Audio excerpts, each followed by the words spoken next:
Howdy, welcome back. I'm the Strategy Professor, and I just wanted to give you a really quick update on some channel stuff, kind of moving forward. So, first up, Total War is back. I am going to start covering that again.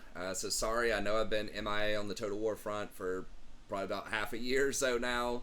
It's just been really hard with all of my time and just with the daughters growing up, spending more time with them, trying to do, more upkeep around the house, cleaning, outdoor stuff. My wife has gotten a couple of promotions now, so she's got to spend a lot more time with work.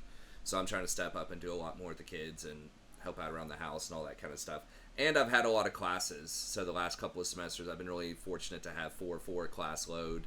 So unfortunately, that keeps me really busy. And I've been trying to work out a lot more, eat healthier. So that means like going to the grocery store more often, preparing food, actually doing the workouts, trying to convince my wife and kids to work out a little bit more too. And so usually that means I have to go with them. So it's just a lot of stuff, all good stuff going on in my life. But I think if I budget my time better, and I'm just like more efficient with all these things that I'm doing, that I should be able to get back into releasing at least one Total War episode per day. It's just been really hard with all these kinds of, like I said, changes and just taxes on my time. I'm just not doing things as efficiently as I could, I think. But if I really sit down and kind of, time myself and just get better at doing these things more quickly, then I should still be able to get enough time to do some more Total War. So, sorry for those of you that are longtime fans of the channel, especially. I know that I probably let you down, so I apologize for that, but I'm going to try to get back in here. And I think this DLC is a good place to do that.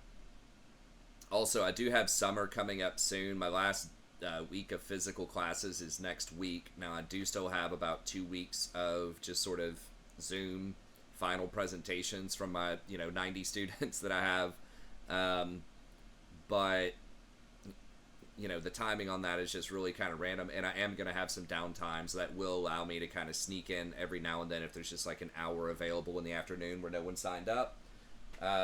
Then I'll be able to sneak in an episode or two. So I should be able to again be consistent, and then after that I'll have the summer, but again, still all the other stuff's going on, kids, all that stuff. But I feel like I can be more consistent.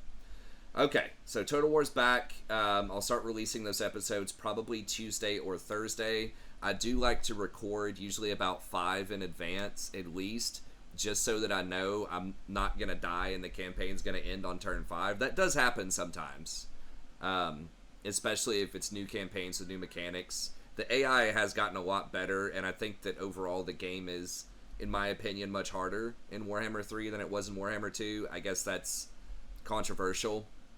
Depends on which faction you're playing. There definitely are some super strong factions.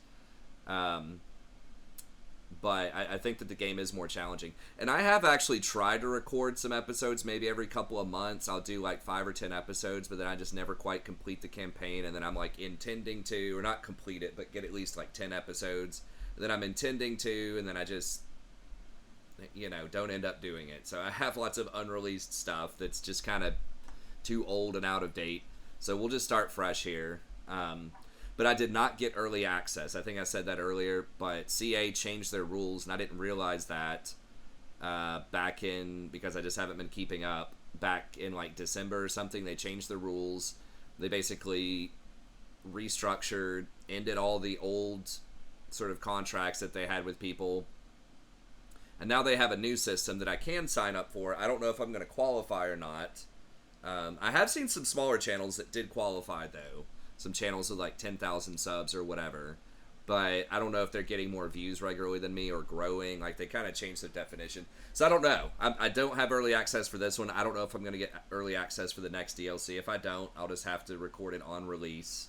But I'll see what I can do to see if I can get back into the early access swing of things.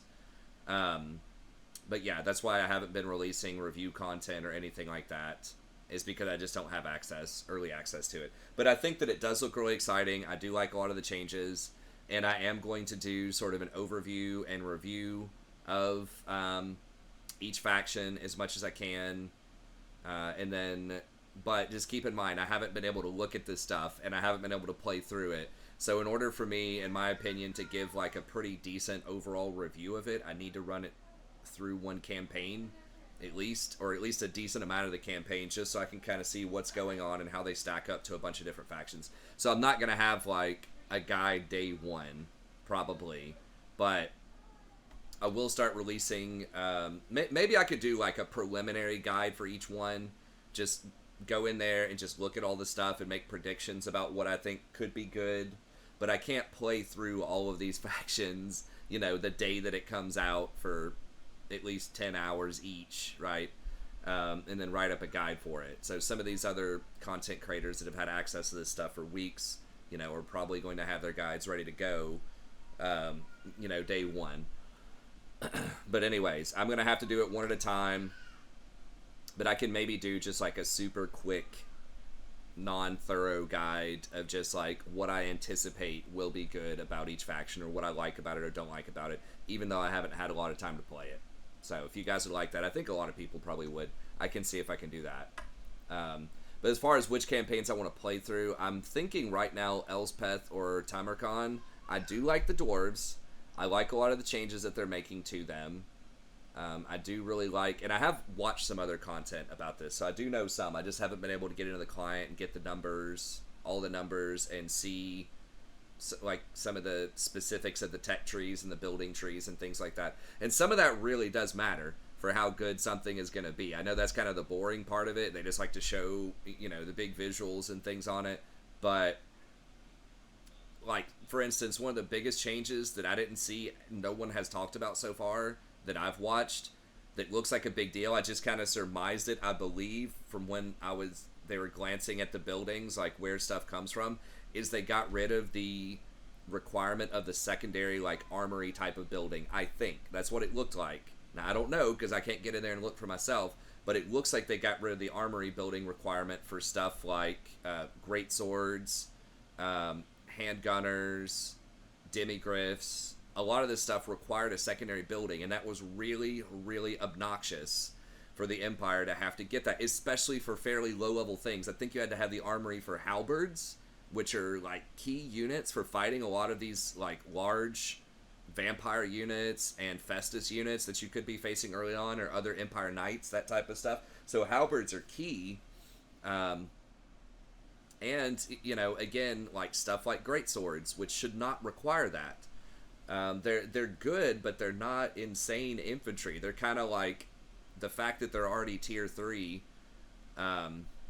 is enough. Like, they shouldn't require that much more. So if they got rid of that, that's going to be massive, because that's going to open up another tech slot, or another, like, building slot at tier 3. And it saves you a lot of gold, because building those two buildings, like the initial armory and then the upgrade one, I think was like 5,000 gold, so it was very expensive. So just like little stuff like that that's under the hood that a lot of these people, I think, that maybe don't play on Legendary, or maybe they don't even play the campaigns that much, I don't know, they just think it's not sexy enough to mention in like their overviews, could be like really move the needle on some of these factions. So Elspeth looks good. I like her sort of situation in the Empire so far. She does have enemies, but she has enough friends where you're not constantly going to be getting backdoored, I don't think. And that's a really annoying playstyle. And I do fear that the dwarves and Tamarkan, maybe to some extent, are going to be getting backdoored constantly. And it's really annoying to have to defend that. Like, it stops you from being able to press forward as much as you'd like to go. I also don't know how the like corruption is going to work with the dwarves up there, because historically, any good guy factions that try to get into Norska and stuff like that typically have a hard time with public order and things like that, because the corruption is so bad. Now, they have made corruption a little bit better to where it's easier to manage, but that's still, are you going to have to build some kind of anti-corruption building, or like a public order building, immediately in every single town that you conquer? If you do, that's a massive tax, because that means you're not getting a gold building or a growth building in some of those places. So the fact that he does have the ship that goes along with you that you can recruit stuff from is really nice, because then you don't have to build out your military buildings, at least not early on. So that's super, super good. So it does look like a really cool campaign, but again, these are kind of like subtle things that not a lot of people are talking about, so I just don't know until I get in there and see. But I do like Elspeth's position. I like how they've reworked Empire, where you actually have a lot of different choices and ways to spend your prestige. That's cool. I did try to play, and I love how they gave you the fort, because that was obnoxious to try to siege early on. I did it basically every time. I recently did a Karl Franz campaign. I didn't release it, but I did like the first 8 episodes, and it was pretty fun. But Empire was so underpowered before this, like, it was rough, because even though I had a bunch of areas, Festus is just extremely difficult for Empire to deal with, and the vampire counts, once they start taking over and really pressuring you with Vlad, is very difficult to deal with. If they have like 3 stacks, you know, coming into you with all these vampires and like these really good like dueling lords, it's very difficult to deal with. So I would like to try that again with the Empire being buffed up. I do like that the Empire has so many different kinds of versatile units, and that's typically what humans in almost any fantasy game are, is they're sort of the jack of all trades, master of none, you know, archetype.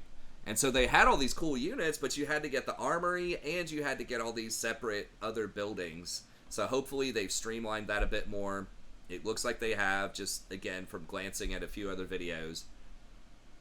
So that should be nice. And then I like that Elspeth kind of has this additional resource that you can use to buff up your ranged units. It kind of reminded me of I can't remember his name. Basically the Skaven who has the workshop.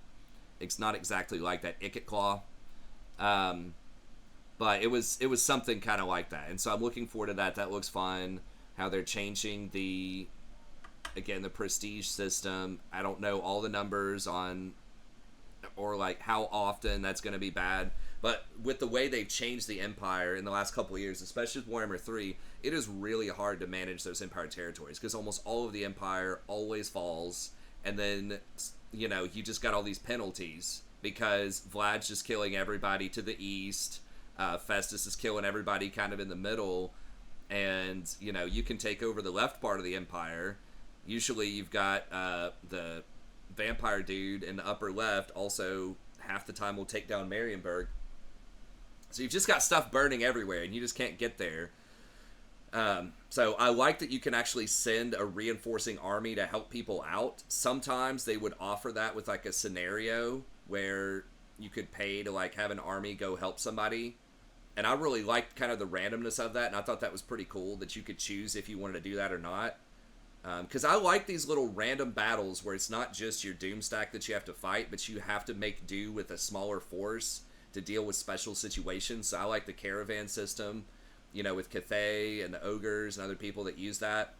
I think the caravan system is cool, and the Empire had that too, where you occasionally get to fight these little small battles with, you know, a ragtag group of units, and you try to win.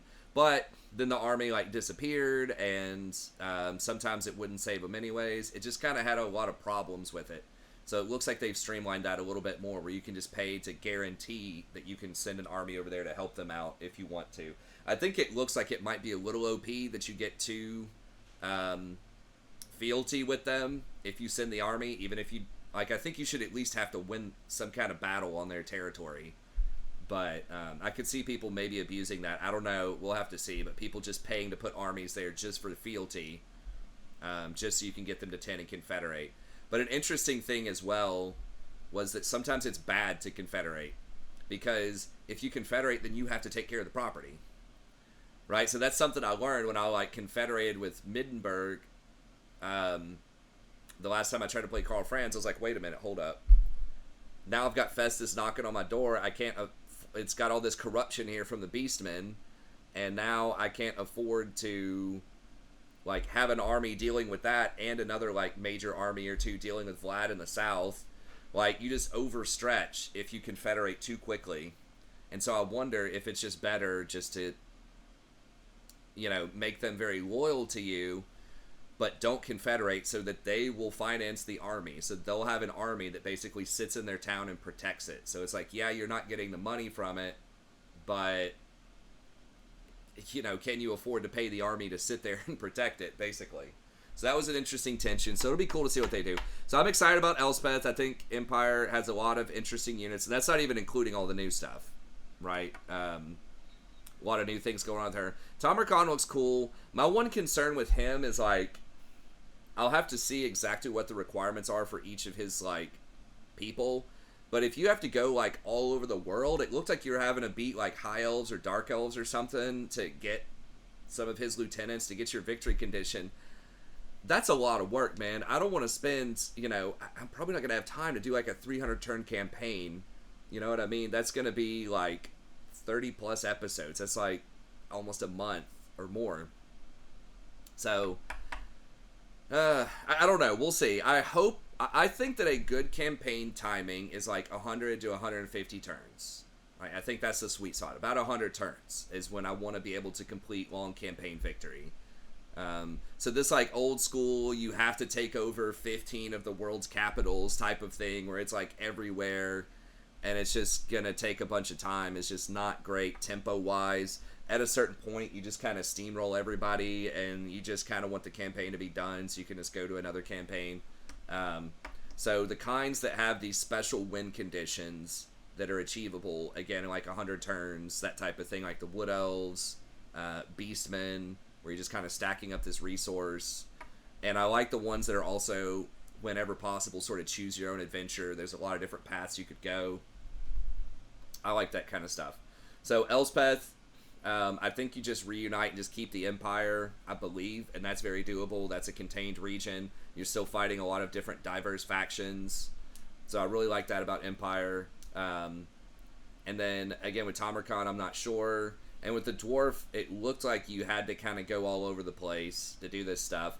Although the Dwarf does have adventures, that looked really fun. So the Dwarf does look cool, and we'll definitely play the Dwarf.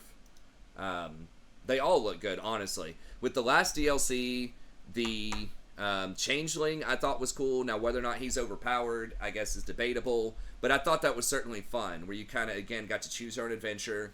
Like, basically teleport to different places, do these objectives.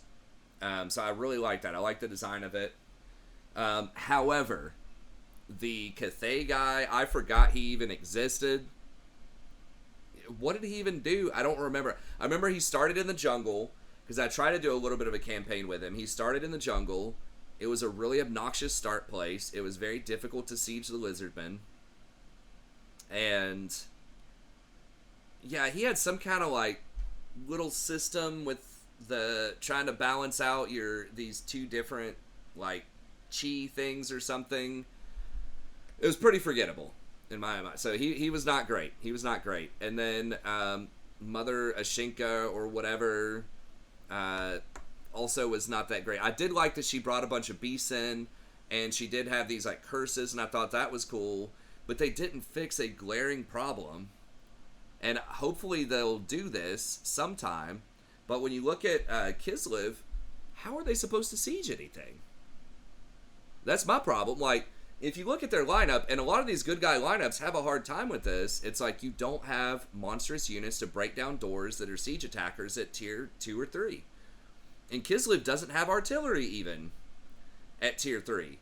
So it's like, you literally, every time you want to siege, you got to wait a turn, right, to get a piece of siege equipment. And that sucks. That's not doable. That's a no-go, especially on Legendary. Just sitting around doing nothing, especially for small, unguarded towns, is really annoying. So I get it thematically. You probably are not going to have a lot of large monsters, right, with Empire or Kislev or whatever. Empire does have mortars at tier 3. Now, those are not great necessarily at knocking out walls a lot of the times. I wish they would put the cannons at tier 3. But they should have some sort of, like, demolition crew, something like that. Like a demolition crew you could hire that just, like, throws a bunch of grenades or blast charges, or something like the Skaven drillers that they have at tier 2 is great, right? Just some kind of unit that has siege attacker trait on it that can either take out walls or can take out, like, gates or something, fire bombers, something like that can knock out gates. Or they have you, like, some kind of ability like rapid construction or something like that, where you can pay extra gold or something and just, like, start off with a battering ram or something like that. Or you could build it ahead of time, or I don't know. Some of them have, some factions have this, like, I forgot what it's called, but it's like a spell. You can use it twice. It's every 45 seconds. I think the Beastmen might have it, but it just, like, shatters a wall. I think it might literally be called Shatter. Or no, it's Warriors of Chaos. That's something you can get in their little tree early on. Something like that. I don't know. Some way to siege at tier 3 would be good, especially without catapult, mortar type of units that are not great at sieging. So the dwarves kind of need that. Now, dwarves can get miners. I think miners have siege attack. But that was just a huge problem with Kislev that they didn't fix with Mother Ashinka, or however you pronounce that. So she kind of looked cool, but I just never wanted to play her because I could never siege anything. It was going to be so obnoxious to try to do it. So 2 of those lords were kind of flops on the last DLC, in my opinion. I think that Changeling was a win. But it looks like all 3 of these are big wins. Like, big, cool things. And I think most of the community thinks they're good, too. So, we'll have to see when we play it out. But I'm excited about it. So, I will play all 3 of them. But probably start with Elspeth or Tamarkand. I'll have to dig in there and just kind of see. I know most people, like, dwarves are the most beloved faction. I've had more requests over the years for dwarf campaigns than anything else. Apparently a lot of people like Empire too. Although I think that most people probably want dwarves. Especially Slayers. Slayers just look so badass. But anyways, okay. I am going to do some more League of Legends content, pivoting. I'll see if I can maybe stream a little bit more, see if I can get an extra hour or 2 over the summer. I would like to be able to do some updated guides too. I know some of those are many years old at this point. So I'll see if I can do some updated guides. It's just really kind of demotivating for me to spend a ton of time doing things like updated guides because there's such a flood of content out there, especially big money content like Skill Capped, where they probably have budgets of literally in the millions of dollars. And they have, pro players creating guides, just doing all these run-throughs and explanations and all this. It really just kind of destroyed my niche of trying to be educational, because at the end of the day, I'm a, historically a platinum low diamond player, right? So like kind of an emerald player now, and my guides just probably aren't going to be as good, right, as a professional player or like a Masters Plus player. Now, yes, I think I do have a certain level of communication and critical thinking that may not always be there with everyone who's higher ranked, but obviously they're going to be better at the game itself. And, some of them are going to be pretty good at explaining things and articulating. So it's just really difficult to kind of figure out where I get in there. And, like, if I publish a guide, it takes me an hour and I get like 100 views on it or something. At my age, sort of in my stage of career and life, is that really worth it? I don't know. I do pretty much everything just for you guys, just hanging out for the community, and I love talking with you guys on stream and in the comments and stuff like that. But yeah, some of that just doesn't make sense from like an investment perspective. But at least a recon guide, and maybe some other updated guides would be pretty nice. And then, kind of speaking of that, I have been thinking about this for years, but doing something like a Prof Talks, like a topical commentary, where I just talk about stuff that's going on in culture and society, and specifically issues around or ideas around effective communication, and sort of what that looks like how to, recommendations for how to interact with other people in professional and personal circumstances and all that kind of stuff. I think would be interesting. That's the type of stuff that I teach and that I've studied. But I could look at other sort of topics too.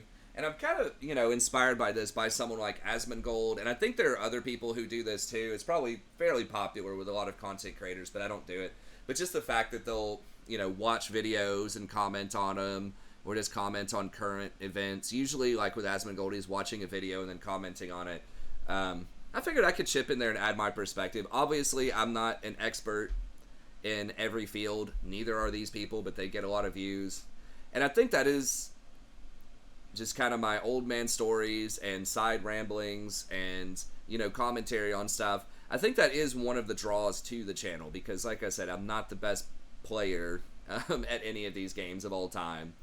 But I think it is just kind of that community and the conversations that a lot of people like just as much as the game. So maybe I could extend that and try it out with some of these different topical commentaries. So if you have any ideas for that, if you've seen a way that someone else has been able to do that effectively or something interesting with that, or any specific topics you'd like to see, I might do like a donation thing for topics. I used to have that before where I'd watch a video and comment on it. Not a lot of people took me up on that, but I'd have to think of like a price for that.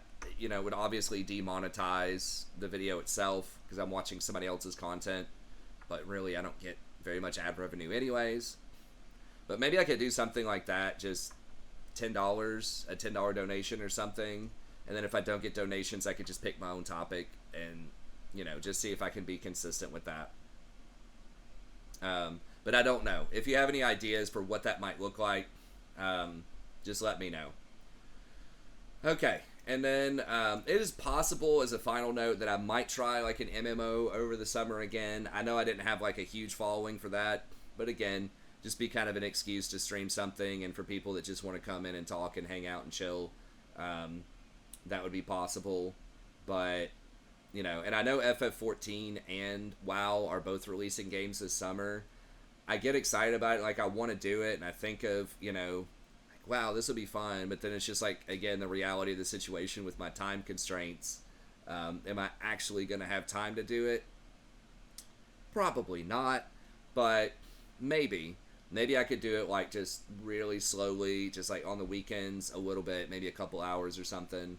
I do like the vibe of FF14. WoW, from what I understand, I do like WoW, but it is pretty sweaty these days, and for someone who would only be able to do it at a relatively casual level, I just don't know if people are going to accept me into like the raids. I guess I could do like maybe some normal raids or something. I did enjoy the last expansion, even though I never raided. I just ended up leveling up characters, you know, just running some dungeons, doing some crafting, and it was fun. But I didn't try the raid, but a lot of people, you know, with like Raider IO and, you know, just all this other stuff, people just, you know, make the craziest demands for you to be able to run anything. And it's like, I see that side of it. Like, people want smooth runs. You don't want noobs ruining your run. And that's just how it works in raids, if someone's constantly dying or wiping. But, you know, I think that I can usually perform personally pretty well at an acceptable level, you know, for like normal raids. But people may not let me in because of that. I don't know. The fact that I like to heal probably does give me a little bit more demands. But I've heard that FF14 is a lot more kind of open-minded and accepting, and they just have a lot more things going on. A lot more kind of side stuff you can do other than just the raids. But I don't know. I've never raided it before, so I'm not sure how it compares. I've watched some videos on it, and I think that the standard raids are typically easier, probably, than Mythic raiding. Although Ultimate raiding is supposed to be pretty intense, but I probably wouldn't get into that type of stuff. So I don't know. I might want to do it. I've thought maybe I could get my daughter to play like FF14 if I got her a PS5 for her birthday coming up in May. She's a little bit young. She's going to turn 7.